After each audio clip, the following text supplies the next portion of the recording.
Thank you. Professor Lancaster is a native of Virginia, and he began his studies of Buddhism in 1954 at the University of Southern California. He was appointed to the faculty at the University of California, Berkeley in 1967.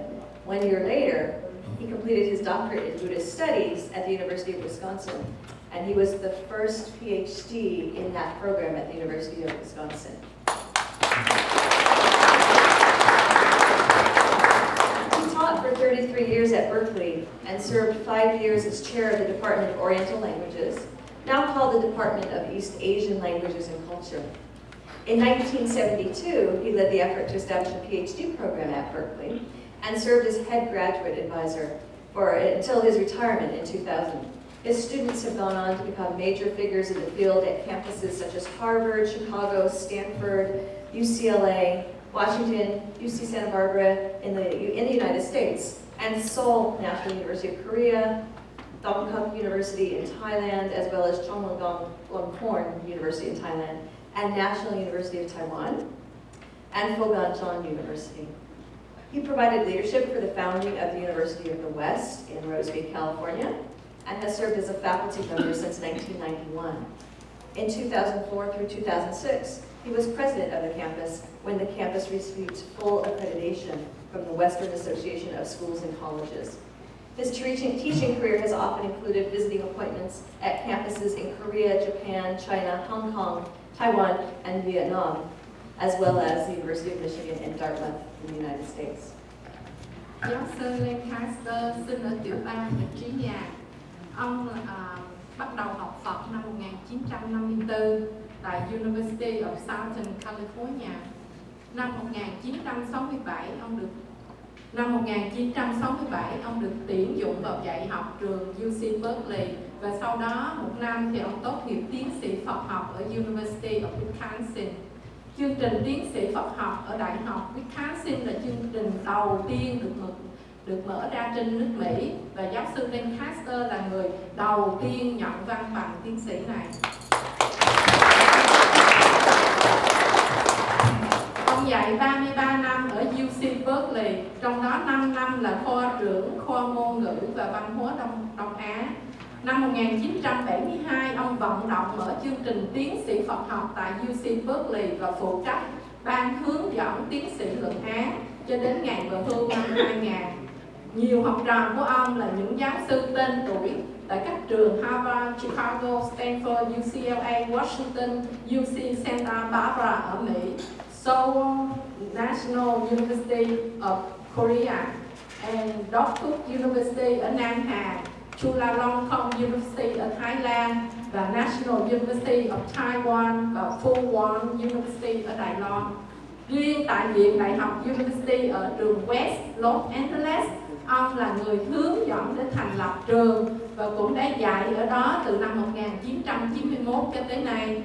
Trong lúc ông giữ chức viện trưởng của trường Đại học West từ năm 2004 cho tới năm 2006, trường được Hiệp hội Thẩm định Giá trị Giáo dục miền Tây Hoa Kỳ nâng cấp thẩm định giá trị giáo dục lên mức toàn phần, ngang hàng với những trường đại học tên tuổi khác.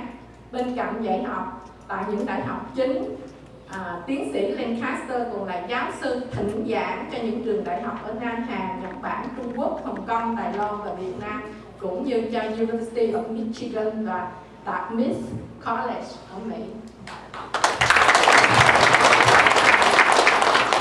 Dr. Lancaster is a pioneer in the use of the computer for the study of Buddhism. Under his guidance and support, digital copies of the Chinese, Pali, and Sanskrit versions of the Buddhist canon have been created and are now the basis for research in canonics materials. The Chinese version was focused on the content of more than 83,000 printing blocks of the Buddhist canon housed in South Korea. The first digital edition of the Pali was done by Mahidol University in Bangkok, and he helped them develop a CD-ROM version which was made available to scholars around the world. At the University of the West, he initiated the project to put the Sanskrit Buddhist text into the computer, and with the assistance of the Nagarjuna Institute in Kathmandu, more than 30,000 pages of Buddhist texts are freely available online. Beyond the input of text, he organized a new scholarly group called the Electronic Cultural Atlas Initiative, or ECAI, for the construction of research material using mapping and geographic information systems. More than 2,000 affiliates have attended the 53 workshops that he helped organize since 1997. His lectures have been popular on the internet, with thousands of viewers on YouTube, and his lecturing has been included on the television program of C-SPAN. The Korean broadcasting system also did an hour-long documentary on his career, which was widely viewed. Giáo sư Lancaster là một trong những người tiên phong trong việc tận dụng công nghệ, máy tính và hệ thống mạng để truyền bá tư tưởng Phật giáo. Dưới sự hướng dẫn và hỗ trợ tích cực của ông, những bộ tạng kinh chính thống của Phật giáo từ tiếng Trung Hoa, Pali, Sanskrit đã được điện tử hóa và mang lên mạng và đã trở thành tủ tài liệu chính của phần lớn những công trình nghiên cứu hiện nay. Trong số này, bộ kinh tạng bằng tiếng Trung Hoa khắc trên 83.000 thẻ cây hiện nay vẫn còn giữ được tại Nam Hàn, đã được ông hướng dẫn và hệ thống hóa trên mạng. Còn bộ kinh Phật bằng tiếng Pali và trường đại học Mahidol ở Bangkok, Thái Lan đã có bản điện tử đầu tiên cũng được ông hỗ trợ và giúp bỏ vào CD-ROM để tạo điều kiện dễ dàng hơn cho các học giả trên thế giới trong việc tham khảo bộ kinh này trong những nghiên cứu của họ.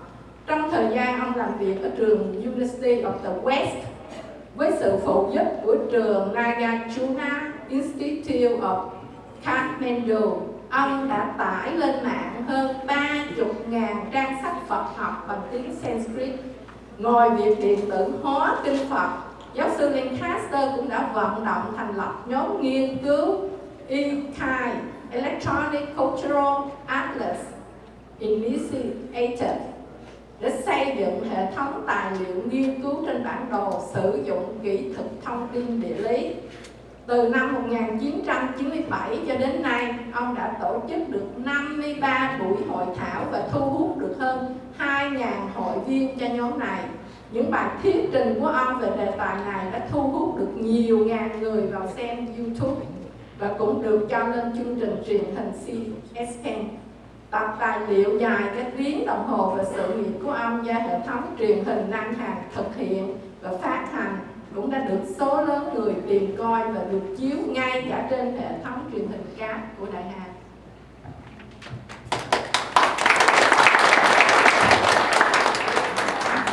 In recognition of his scholarship and service to the field, he was appointed as the first holder of the D.H. Chen Distinguished Professor Chair at Berkeley, and Korea has honored him with the Manhai Prize and the Lifetime Grand Award.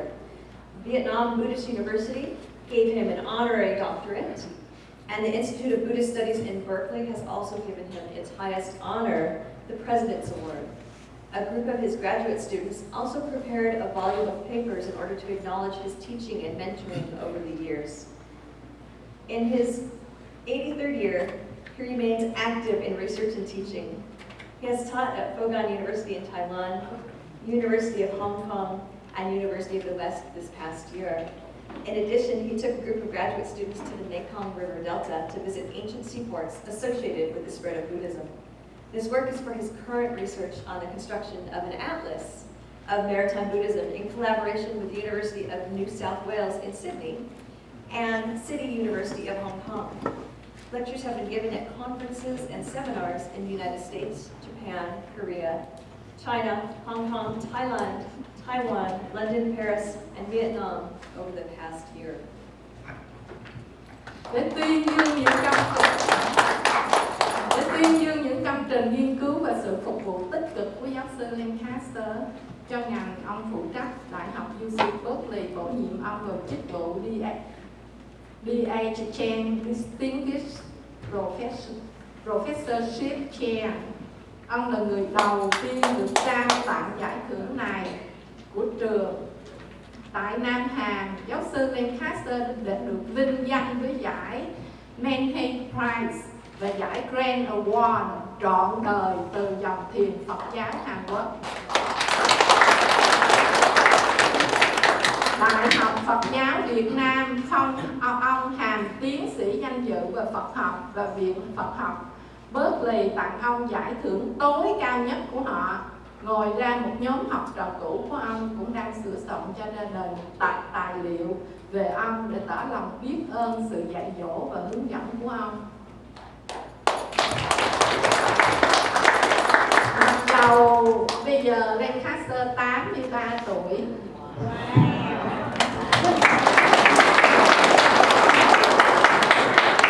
ông vẫn còn mãi mê trong nghề nghiệp và nghiên cứu. Người ta vẫn còn thấy ông dạy ở trường đại học West Fuwan University in Taiwan và University of Hong Kong trong niên khóa vừa rồi.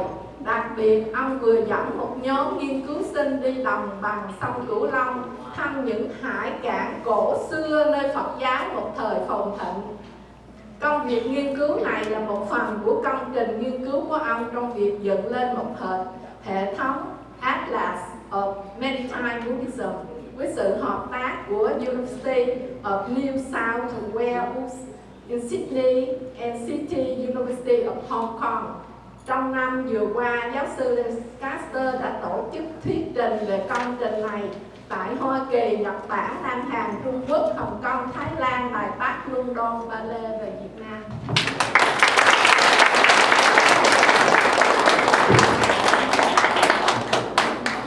If I may cut in, the wow was that you are only 83 years old.